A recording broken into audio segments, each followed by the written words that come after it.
లోకేష్ చేసే పనుల్ని వెటకారం చేయడం అని దాని వెనకాల ఉన్నటువంటి కాన్సెప్ట్ని గ్రహిస్తే రాజకీయంలో ఏమైనా ఎత్తుకు పై ఎత్తేయచ్చు.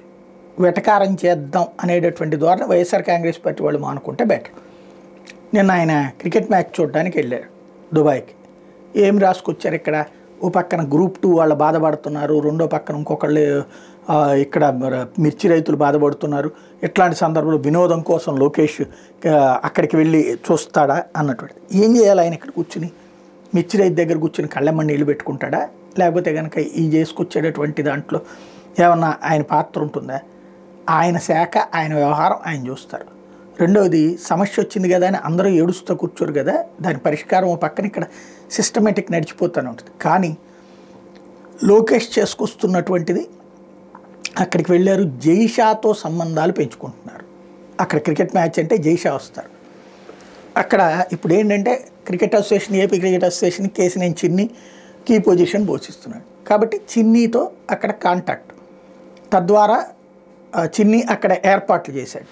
ఈ ఏదైతే జైషాతో కూర్చునేటటువంటి ఏర్పాట్లు తను చూసుకుంటాడు.